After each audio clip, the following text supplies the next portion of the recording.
Baik, mari kita berdoa. Bapa, kami berterima kasih untuk pagi hari ini kami boleh bersama-sama seluruh jemaat Tuhan di GBI Jatinegara Timur untuk beribadah, memuji, memuliakan Engkau Tuhan. Kami sungguh-sungguh bersyukur karena Tuhanlah yang memelihara kami. Tuhanlah yang sudah melindungi kami melewati masa-masa sulit, terutama COVID ini Tuhan yang sudah kami lalui dalam 1 tahun terakhir. Hari ini Bapa, kami semua umat-Mu walaupun bertemu melalui Zoom, tapi kami percaya Engkau hadir di tengah-tengah kami. Engkau hadir di setiap keluarga, Engkau hadir di setiap pribadi, Engkau hadir dalam semua aktivitas kami. Tibalah saatnya kami mau merenungkan firman-Mu ya Tuhan. Kami berdoa jamah setiap hati, jamah setiap pribadi, supaya kami mengalami Tuhan, mengalami perjumpaan dengan Tuhan, dan kami boleh melihat kemuliaan-Mu dinyatakan dalam hidup kami. Kami juga berdoa ya Tuhan pada pagi hari ini, yang sakit, Tuhan kami berdoa Engkau memberikan kesembuhan, yang mengalami beban berat, yang mengalami tekanan, yang mengalami berbagai persoalan. Tuhan, Engkaulah jawaban atas semua persoalan kami. Hadirlah ya Tuhan. Pagi ini kami akan merenungkan firman-Mu, berbicaralah, Engkau mengurapi kami semua, mengurapi hamba-Mu yang terbatas ini. Kiranya firman-Mu yang kami baca, firman-Mu yang kami dengar, firman-Mu menguatkan kami sekalian. Kami sambut firman-Mu dengan bersyukur. Di dalam nama Tuhan Yesus Kristus kami berdoa. Amin. Amin. Amin. Salam semuanya, Bapak Ibu sekalian. Ya, salam. Tanpa terasa, apakah suara saya cukup jelas ya Pak? Kedengarannya? Oke. Tanpa terasa, kita sudah 1 tahun melewati COVID. Tapi sampai hari ini, kita semua sehat, kita semua boleh bertemu, itu karena kemurahan Tuhan. Baiklah, kita akan mulai saja pembacaan firman Tuhan. Mari kita lihat dari Mazmur pasal 71. Ya, mungkin slide-nya bisa ditayangkan.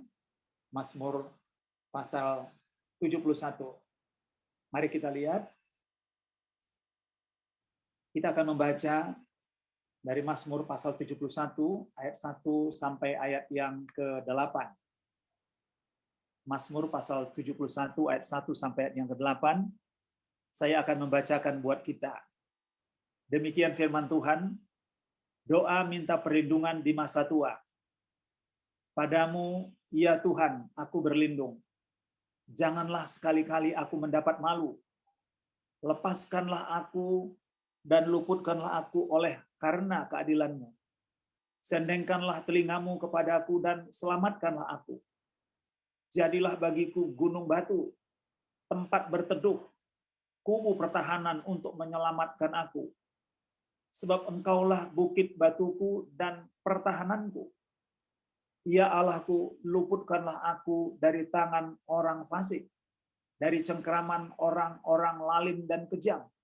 Sebab Engkaulah harapanku, ya Tuhan, kepercayaanku sejak masa muda, ya Allah.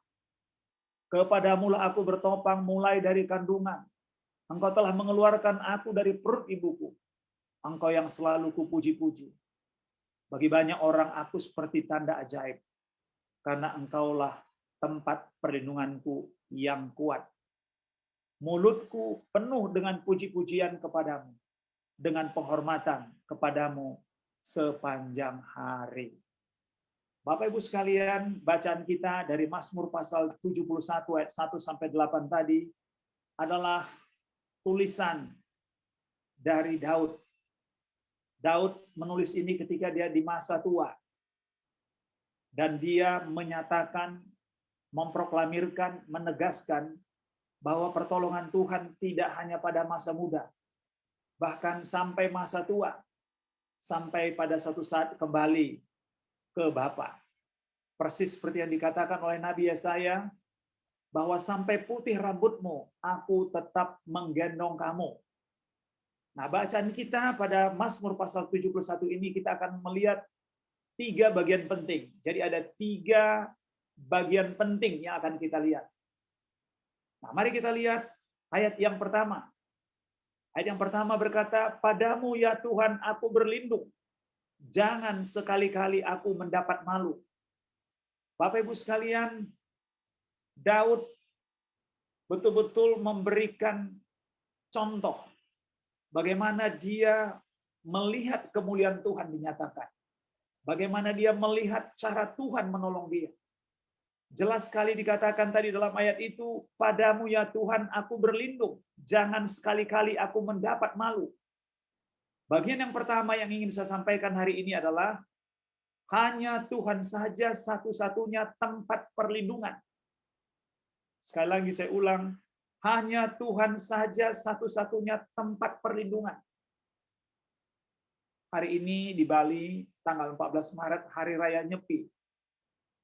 Ya, jadi hari ini sepi sekali, tidak ada orang di jalan, tidak ada orang naik mobil, tidak ada orang naik motor, sangat sepi. Tidak terdengar apa-apa, hanya suara burung yang berkicau.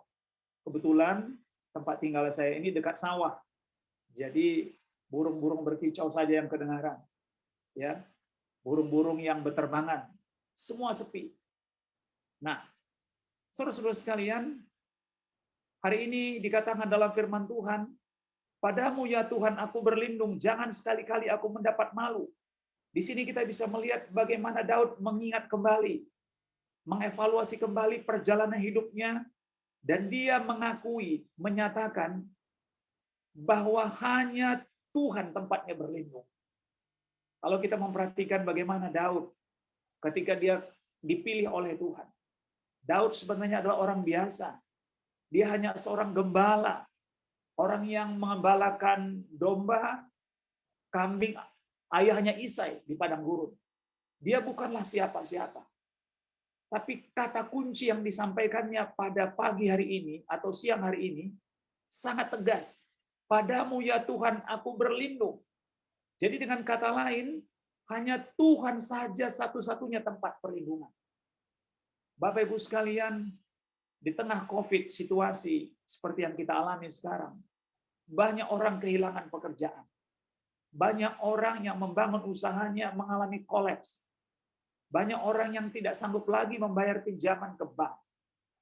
Hari ini Bapak Ibu sekalian, Provinsi Bali betul-betul kehilangan konsumen, kehilangan wisatawan. Okupansi hotel itu hanya kira-kira cuma 1-2%. Sangat sedikit, sepi. Banyak sekali hotel di sini yang dijual karena tidak ada lagi, tidak sanggup untuk bayar listrik. Dan saya melihat sahabat-sahabat saya di gereja, saya beribadah di GBI Rock, yang tadinya mereka GM, sekarang jual buah-buahan. Yang tadinya mereka F&B manager, sekarang jual kue. Banyak sekarang teman-teman yang bekerja di hotel, sekarang jual kue, jual sayur, jual buah. Pokoknya apa yang bisa dikerjakan supaya bisa tetap bertahan untuk hidup. Nah, Daud adalah rakyat biasa, tapi hidupnya berubah. Hidupnya mengalami terobosan ketika dia mendapatkan pengurapan. Kalau kita memperhatikan di dalam 1 Samuel pasal 16 ayat 13 sampai 14, di sana dikatakan ketika dia diurapi menjadi raja. Ya, ketika dia diurapi menjadi raja, Samuel mengambil tabung dan mengurapi dia menjadi raja, maka kita bisa melihat berkuasalah Roh Tuhan atas dia. Jadi berkuasalah Roh Kudus atas dia. Dan Roh Allah yang ada dalam diri Saul mengundurkan diri atau keluar dan pindah kepada Daud. Hari ini saya mau mengatakan kepada kita semua, di tengah situasi seperti sekarang ini, kita membutuhkan Roh Kudus, kita membutuhkan Roh Tuhan. Inilah yang memampukan kita melihat, mampu melewati masa-masa sulit. Itulah sebabnya ketika berkuasa Roh Tuhan, ketika turun Roh Tuhan atau Roh Kudus di atas Daud, dia langsung tampil berbeda. Dia memiliki keberanian, dia memiliki kemampuan melakukan yang biasa menjadi luar biasa. Tahukah saudara, di dalam pasal berikutnya, kitab suci mengatakan dalam 1 Samuel pasal 17, dia berhadapan dengan seorang raksasa, dengan seorang yang badannya tinggi. Itu bernama Goliat. Goliat itu tingginya 6 hasta, sejengkal atau kurang lebih sekitar 3 meter. Jadi bisa kita sebut raksasa. Dan badannya begitu hebat, dia memakai ketopong itu kurang lebih sekitar berapa itu? 5.000 sikal atau setara dengan 55 gram, sama dengan dia menggunakan baju zirah itu seberat 55 kilogram. Dan dia seorang satria, dia seorang pendekar, seorang yang sangat hebat.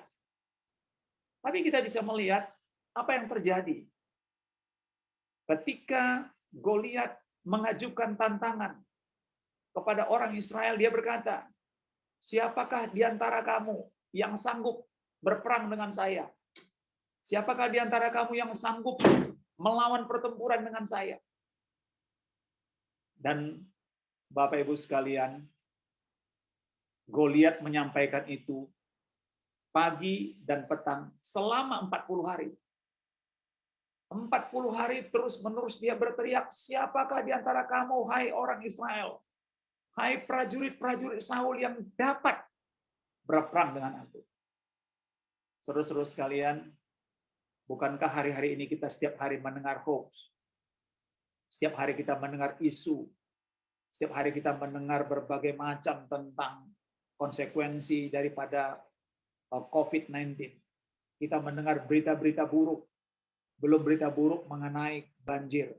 Belum berita buruk mengenai gempa, kebakaran hutan, kebakaran rumah, dan bermacam-macam. Saudara-saudara sekalian, secara manusia, saya mau mengatakan kepada kita, kita pasti takut. Kita pasti cemas. Tapi kita bisa melihat ketika berkuasa Roh Tuhan atas Daud, ketika berkuasa Roh Kudus atas kita, dan ketika Roh Kudus ada di tengah-tengah kehidupan kita, Allah mampu melakukan yang tidak mungkin menjadi mungkin. Itulah sebabnya pada hari ini saya mau mendorong kita, mengingatkan kita, betapa perlunya Roh Kudus di tengah-tengah kita. Betapa perlunya Roh Kudus di tengah-tengah keluarga kita. Betapa perlunya Roh Kudus di tengah-tengah usaha kita. Betapa perlunya Roh Kudus terus memimpin dan menuntun kita. Sebab tanpa Roh Kudus, kita tidak akan sanggup melawan, menghadapi pergumulan yang berat ini. Saudara-saudara sekalian, waktu kita bisa melihat Daud bertemu dengan Goliat, Daud hanya mengambil 5 butir batu, kemudian diambil 1, dimasukkan di ali-alinya, dan kemudian dia putar. Dia putar, kena kepada jidatnya Goliat. Goliat jatuh dan dapat dikalahkan. Siapakah Goliat? Goliat berbicara mengenai tantangan. Goliat berbicara mengenai intimidasi. Goliat bicara mengenai kesukaran. Goliat berbicara mengenai sesuatu hal yang sangat sulit kita hadapi. Bukankah hari-hari ini kita berhadapan dengan hal-hal yang sulit? Mungkin ada di antara kita juga mengalami pergumulan yang sulit. Berhadapan dengan raksasa, berhadapan dengan pergumulan yang sangat berat. Hari ini saya mau mengatakan, jika ada Roh Kudus di tengah-tengah kita, jika ada Roh Kudus di dalam kehidupan kita, maka kita bisa melihat, kita mampu menghadapi Goliat, kita mampu melewati masa-masa sulit, bahkan kita mampu melewati hal-hal yang paling sukar sekali.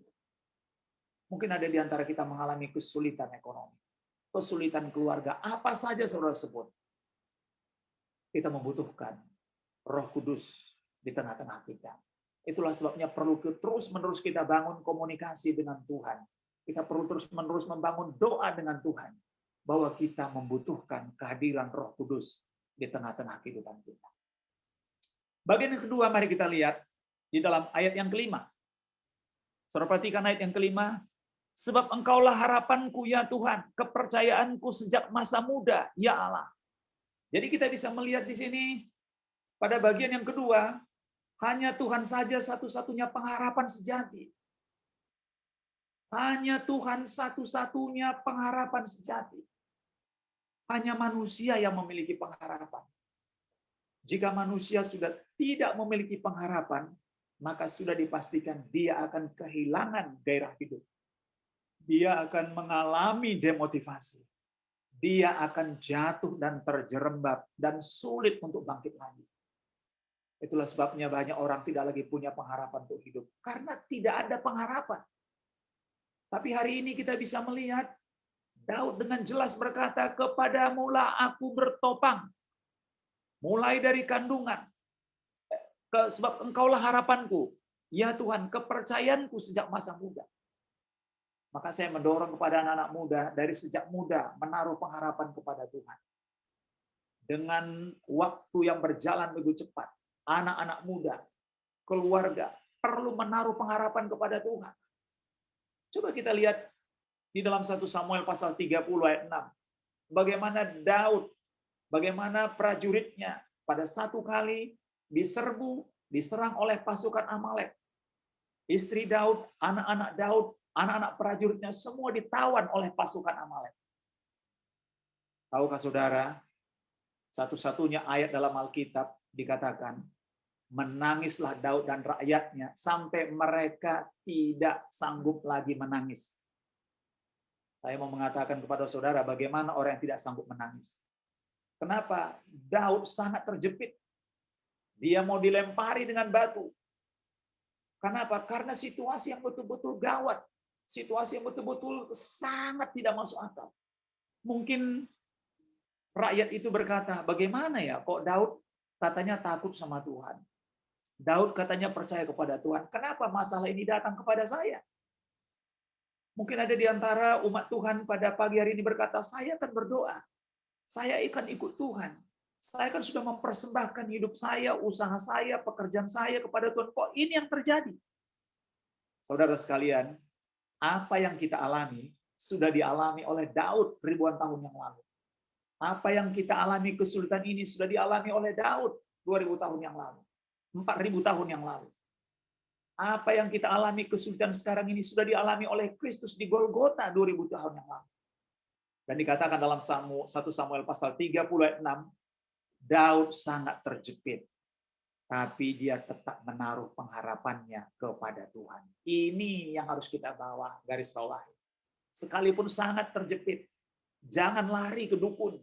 Sekalipun sudah sangat terjepit, jangan lari ke dukun, ke manusia, larilah kepada Tuhan dan tanya Tuhan dan teruslah berharap kepada Tuhan. Bapak Ibu sekalian, bulan Agustus yang lalu, seorang sahabat saya, ya, satu keluarga dalam 1 bulan meninggal 5 orang dalam 1 bulan. Ibu itu memiliki 6 anak laki-laki, 5 semua mati kena COVID. Saudara-saudara sekalian, kesedihan yang tak berujung. Dalam waktu 1 bulan, 5 anaknya laki-laki semua meninggal. Kesedihan, dia bertanya, di manakah Tuhan? Apakah Tuhan masih ada? Saudara-saudara sekalian, seperti apapun situasi yang kita hadapi sekarang, hari ini saya mengatakan, Tuhan ada dan Dia hidup selama-lamanya. Dia tidak pernah meninggalkan kita. Percayalah, Tuhan tidak pernah meninggalkan kita. Itulah sebabnya, Bapak Ibu sekalian, hanya Tuhan saja satu-satunya pengharapan sejati. Hanya Tuhan saja satu-satunya pengharapan sejati. Mari ketika kita bangun pagi, mari kita berdoa.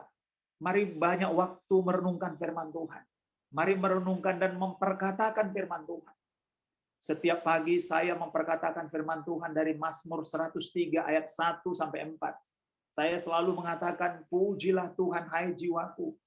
Pujilah namanya yang kudus hai segenap batinku. Pujilah Tuhan hai jiwaku.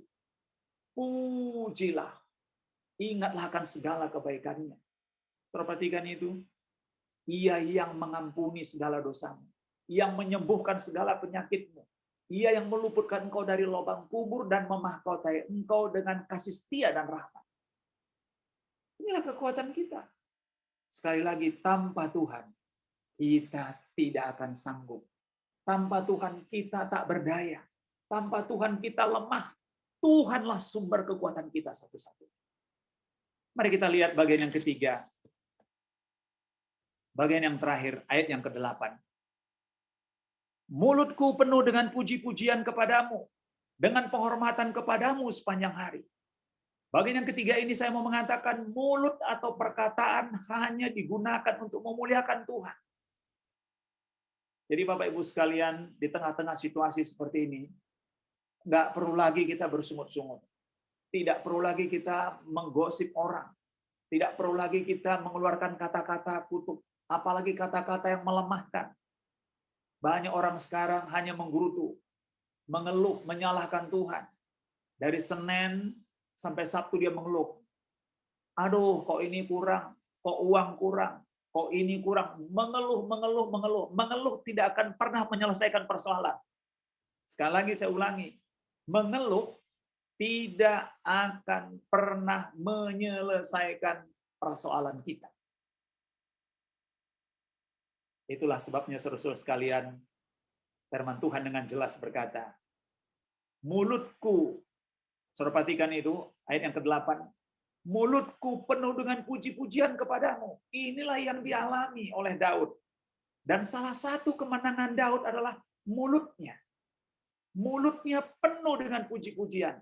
Bukan 1 menit, bukan 2 menit, bahkan dikatakan di dalam ayat yang ke-8, dengan penghormatan kepadamu sepanjang hari. Sepanjang hari artinya, mulai dari bangun pagi sampai malam hari, itu mulutnya penuh dengan pujian. Ya kalau malam kita sudah tidur tentu tidak bisa. Tapi bisakah saudara bayangkan, Daud ini dalam kondisi sulit. Kita membaca dalam Alkitab ketika dia diurapi menjadi raja, itu diperkirakan umurnya 15 tahun. Dia baru dilantik menjadi raja pada usia 30 tahun di Hebron. Jadi dia perlu menunggu 15 tahun baru dilantik menjadi raja. Mungkin ada di antara kita pada siang hari ini sudah berdoa 1 bulan, belum dijawab Tuhan. Jangan pernah menyerah. Mungkin ada yang sudah berdoa 1 tahun, Tuhan, belum dijawab oleh Tuhan. Jangan pernah menyerah. Tuhan menjawab doa kita menurut kehendak Tuhan. Menurut waktunya Tuhan, menurut kairosnya Tuhan, bukan kronosnya manusia. Menurut waktunya Tuhan, bukan waktu manusia. Itulah sebabnya saudara-saudara sekalian, Yakobus dengan tegas berkata, di dalam Yakobus pasal 3 ayat 9 sampai 10, dengan lidah kita memuji Tuhan. Ayo, mulut kita dengan lidah kita memuji Tuhan, memuji Tuhan. Dengan lidah kita juga saudara-saudara sekalian melihat kemuliaan Tuhan. Tapi dari ayat 10 kita lihat dari mulut yang satu juga bisa keluar kutuk. Mau kita pakai apa dengan mulut kita? Itulah sebabnya ketika kita mengucap syukur, maka pintu surga, maka kita bisa melihat tingkap-tingkap langit terbuka untuk kita. Tingkap-tingkap surga terbuka untuk kita. Jangan pernah mengeluh. Mengucap syukurlah untuk semua, untuk situasi seperti sekarang ini. Corona ini adalah latihan yang diberikan Tuhan kepada kita untuk terus bersyukur, bukan untuk mengeluh. Corona ini jangan dilihat sebagai sebuah bencana, tapi lihatlah di balik itu ada cara Tuhan untuk menolong kita, untuk kita kuat berakar di dalam Tuhan. Bukan untuk kita lemah, bukan untuk kita mundur, apalagi meninggalkan Tuhan. Tapi kita semakin kuat di dalam Tuhan. Hari ini Bapak Ibu sekalian, kita bisa melihat inilah salah satu kemenangan Daud sejak dia muda sampai dia tua. Sejak rambutnya hitam sampai rambutnya putih. Bahkan sampai dia meninggal. Dia berkata, mulutku penuh dengan puji-pujian kepadamu. Dengan penghormatan kepadamu sepanjang hari. Mulai hari ini Bapak Ibu sekalian, mari kita mengucapkan dengan kata-kata mulut kita pengucapan syukur. Hanya memuji memuliakan Tuhan. Yang terakhir kesimpulan, mari kita lihat kesimpulan. Kesimpulannya adalah kuasa Allah melampaui segala-galanya. Kuasa Allah melampaui masyarakat, melampaui negara, melampaui dunia. Kekuatan apapun yang diberikan oleh masyarakat, oleh dunia, oleh negara apapun, tidak sebanding dengan kuasa dari Tuhan. Itulah sebabnya saudara dan saya harus bersyukur karena kita memiliki Allah yang hidup, Allah yang sudah menebus kita dari dosa, memindahkan kita kepada kehidupan kekal. Dia mati di Golgota untuk menebus dosa kita. Dia melampaui pengetahuan kita. Sehebat apapun pengetahuan kita, tidak sebanding dengan kemahakuasaan Allah. Jadi jangan pernah merasa kita pintar, merasa kita paling hebat. Tuhanlah sumber segala-galanya. Dialah segala-galanya dalam hidup kita. Dia melampaui hobi kita. Jadi jangan gara-gara hobi nggak baca Alkitab. Jangan gara-gara hobi lupa berdoa. Jangan gara-gara hobi tidak pernah lagi merenungkan firman Tuhan. Dia melampaui kesehatan, melampaui fisik kita. Sesehat-sehatnya kita, sumbernya itu dari Tuhan. Jadi Bapak Ibu sekalian, kalau ada pada pagi hari ini yang sakit, berkata, aduh, saya mungkin sulit sembuh. Aduh, saya kelihatannya tinggal tunggu waktu. No, tidak. Tuhan sanggup melakukannya. Kalau ada di antara saudara yang sakit, percayalah Tuhan sanggup melakukannya. Karena kuasa Allah melampaui segala-galanya. Itulah yang diimani oleh Daud. Sehingga dia bisa melewati masa-masa sulit yang sangat berat dalam hidupnya. Sampai kemudian pada waktunya Tuhan mengangkat dia. Dia juga melampaui keuangan kita. Hari ini kalau saudara mengalami kesulitan keuangan, jangan putus asa. Tuhan sanggup menolong kita dengan cara yang ajaib. Percayalah. Percayalah.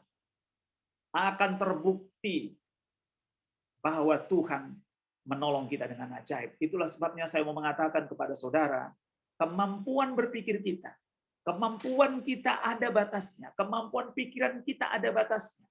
Dan Allah menciptakan pikiran kita sampai batas tertentu. Setelah itu apa yang terjadi? Iman yang menciptakan, yang tidak mungkin menjadi mungkin. Itulah sebabnya Tuhan Yesus berkata, jika engkau memiliki iman sebiji sesawi, katakanlah kepada gunung itu, pindahlah ke laut. Gunung itu pindah ke laut. Ini berbicara mengenai iman kita. Nah, masing-masing kita punya iman. Bagaimana mengekspresikan iman itu? Diucapkan dengan mulut, diucapkan dengan perkataan. Makanya firman Tuhan mengatakan dalam Ulangan pasal 30, firman itu ada di dalam mulutmu, di dalam hatimu, untuk dilakukan. Dan kita lihat, kuasa Allah melampaui pelayanan kita. Sehebat apapun pelayanan kita, sehebat apapun khotbah kita, tidak ada artinya tanpa kuasa Allah. Dan kuasa Allah melampaui keluarga kita. Keluarga kita bisa saja hebat, keluarga kita mungkin saja kuat, tapi kekuatan dari Allah membuat keluarga kita kuat di tengah-tengah zaman yang bengkok ini. Dan kuasa Allah melampaui rekreasi, melampaui istirahat kita. Dia adalah Allah yang melampaui ruang dan melampaui batas ruang dan waktu. Hari ini Bapak Ibu sekalian, sebelum saya akhiri, mari kita datang kepada Tuhan. Mari kita datang kepada sumber pencipta kita. Sebelum kita memasuki perjamuan kudus, marilah kita menundukkan kepala sejenak. Mari kita menutup mata kita sejenak. Hanya 1-2 menit sebelum kita masuk dalam perjamuan kudus. Mari kita evaluasi diri kita. Sudahkah kita menempatkan Tuhan? Sudahkah kita menempatkan hanya Tuhan satu-satunya tempat perlindungan kita? Sudahkah kita menempatkan Tuhan satu-satunya pengharapan kita? Apakah kita selama ini menggunakan mulut kita hanya mengucap syukur? Atau kita mengeluh, menggerutu? Kita akan melihat mujizat Tuhan dinyatakan dalam keluarga kita masing-masing. Kita akan melihat keluarga kita mengalami terobosan-terobosan tahun 2021. Mari kita seperti pemazmur Daud, menempatkan Tuhan perlindungan satu-satunya. Yang kedua, Tuhanlah pengharapan satu-satunya. Yang ketiga, biarlah mulut kita sepanjang hari memuji, memuliakan Dia. Dan biarlah mulut kita penuh dengan ucapan syukur. Saudara-saudara sekalian, adakah di antara Bapak Ibu sekalian sebelum kita memasuki perjamuan kudus mau berkata dan berdoa di dalam hati, Tuhan, ampuni aku. Aku barangkali bersungut-sungut di hadapan-Mu. Aku menggerutu tentang hari depan. Aku menggerutu mengenai keuangan. aku menggerutu mengenai keluarga. Hari ini datanglah kepada Tuhan. Dialah sumber kekuatan yang sempurna. Allah melampaui segala-galanya. Dialah Yesus Kristus Tuhan yang sudah menebus kita. Haleluya. Terima kasih Tuhan buat pagi yang penuh berkat ini, siang yang penuh berkat ini. Kami datang kepadamu Tuhan dan berharap dan bersandar kepadamu bahwa Engkaulah sumber kekuatan kami, Engkaulah pengharapan kami. Dan biarlah pada siang hari ini mulut kami Tuhan penuh dengan pujian, pengucapan syukur. Dan ketika kami mengucap syukur di tengah-tengah situasi sulit, ketika kami mengucap syukur menghadapi situasi seperti sekarang ini, maka kami menghadirkan kuasa-Mu, menghadirkan mujizat-Mu di tengah-tengah keluarga kami, di tengah-tengah gereja kami, di tengah-tengah bangsa kami. Kalau ada di antara kami yang masih mengeluh, kalau ada di antara kami masih ada yang kecewa, kalau ada di antara kami yang masih menggerutu, masih menyimpan dendam, ada di antara kami yang masih belum bisa menerima keadaan ini. Hari ini kami mau belajar dari firman-Mu. Bagaimana Daud ketika dia terjepit, dia tetap menaruh kepercayaannya kepada Tuhan. Akhirnya Tuhan menolong kami. Dan biarlah firman Tuhan yang sudah kami dengar menguatkan kami. Di dalam nama Tuhan Yesus Kristus, kami berdoa dan mengucap syukur. Sama-sama kita katakan, amin. Mari kita masuk dalam perjamuan kudus. Bapak Ibu sekalian, oke. Mari kita masuk dalam perjamuan kudus. Mari kita persiapkan roti, ya. Mari kita angkat di atas kepala kita, ya. Mari kita angkat di atas kepala kita. Bapak Ibu sekalian, roti yang kita pegang masing-masing ini adalah melambangkan tubuh Kristus. Adalah melambangkan tubuhnya yang dihancurkan karena kita. Betapa hebatnya Tuhan, betapa besar kasih Tuhan, sehingga dia mau mati untuk kita. Mari kita angkat tinggi-tinggi. Demikian firman Tuhan saya bacakan buat kita.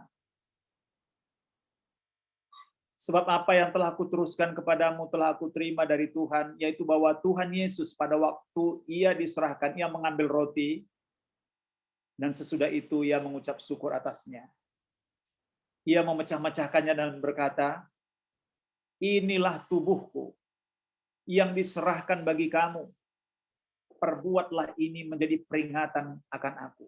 Bapak Ibu sekalian, percayakah engkau bahwa roti yang engkau angkat di atas kepalamu adalah melambangkan tubuh Kristus yang dipecah-pecahkan.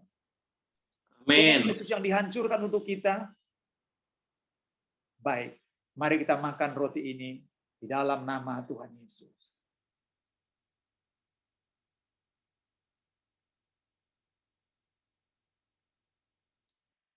Mari kita ambil anggur.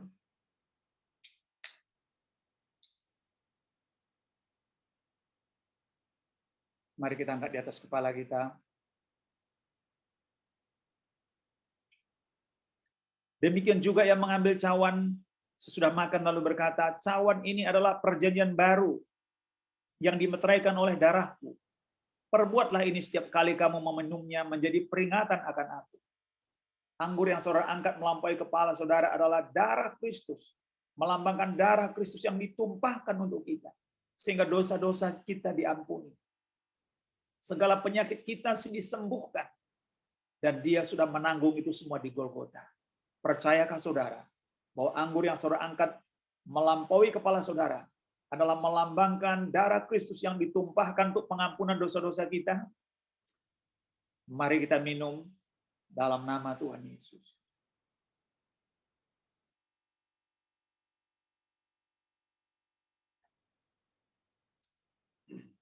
Mari sekali lagi kita berdoa. Ya Tuhan, hari ini kami datang kepadamu. Engkaulah juru selamat kami satu-satunya yang sudah menebus kami. Tubuhmu dihancurkan, tubuhmu dipaku di Golgota karena kasih-Mu kepada kami. Darah-Mu tertumpah di Golgota untuk membayar lunas dosa-dosa kami. Dan oleh karena bilur-bilur-Mu lah kami disembuhkan. Fisik kami disembuhkan, jiwa kami disembuhkan, dan kami mengalami kemenangan.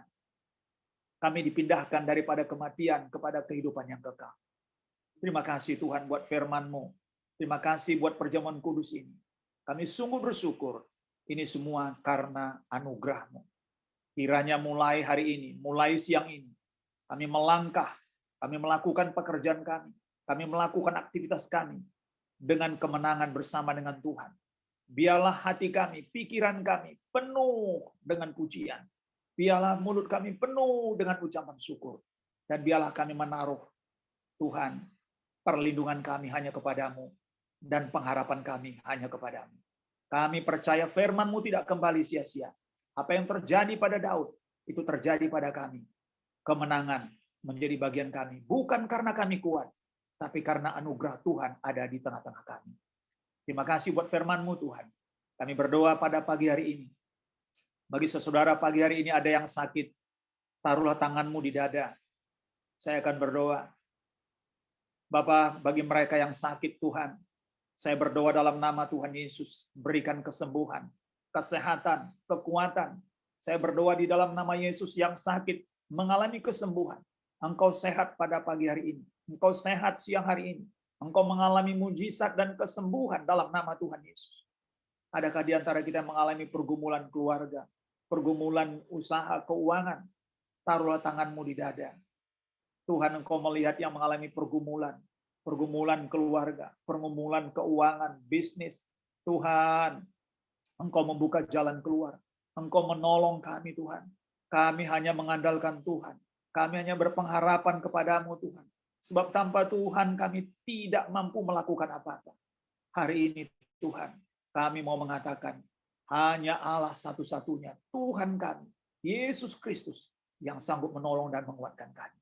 Terima kasih Tuhan buat semua berkat-Mu. Kami percayakan, kami lihat pertolongan Tuhan nyata dalam hidup kami. Kami percaya tahun 2021 terobosan-terobosan keuangan. Kami percaya tahun 2021 terobosan-terobosan pekerjaan. Kami percaya tahun 2021 terobosan-terobosan kemenangan keluarga. Kami percaya tahun 2021 terobosan-terobosan jiwa-jiwa mencari Engkau dan bertobat dan menerima Engkau sebagai Tuhan dan Juru Selamat. Tahun 2021 kami perkatakan, kami berkemenangan bersama dengan Tuhan. Di dalam berkat nama Tuhan Yesus Kristus kami berdoa. Sama-sama kita katakan, amin. Tolong